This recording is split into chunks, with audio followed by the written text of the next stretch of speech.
So after spending a night camping by the service station, we got a ride with a Czech couple that were going all the way to Norway, and they were going past Berlin. So they took us to the outskirts of Berlin where we got a train in, and we camped kind of just by the first grocery store that we saw behind it in some bushes. So we spent a lot of days in Berlin, like 4 or 5, and we saw a lot of historical things, things that would go along with the big capital of a big country. We went into the place where their parliament meets, actually up on the roof, and saw the city.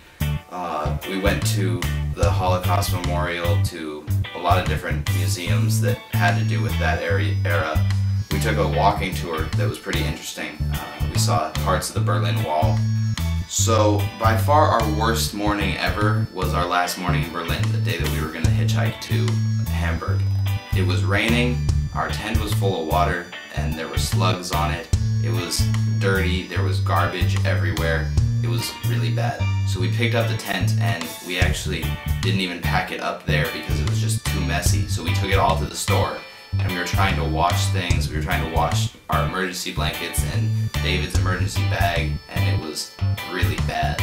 But we made it to get the stuff clean, and then we got out of the city to a service station where a guide took us to a further service station, and then we had by far our most successful hitchhike time, which was to Hamburg.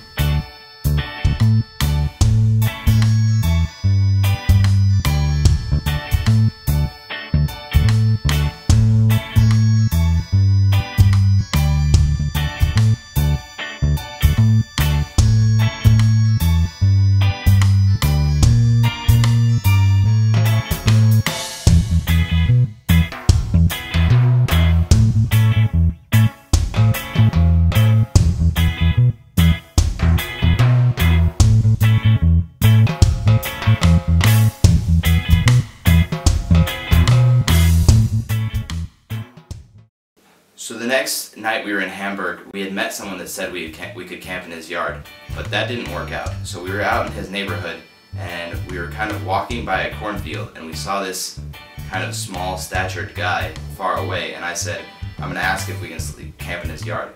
So I talked to him for a while, and he was a little suspicious because it's pretty weird to be asked that. But finally, once he figured out that we were nice guys and meant no harm to him, he let us camp in his yard. While we were setting up our tent, he was talking to us and he liked us, and so finally he just said that we should just sleep in his living room. He had a pull-out bed and stuff. So for the last 2 nights that we were in Hamburg, we stayed in his house, and he gave us food, and we got to shower, and it was very nice. The last morning that we were in Hamburg, we woke up and had breakfast with Robert, and then he offered to drive us to a service station on the highway. So that's where we went to hitchhike into the Netherlands.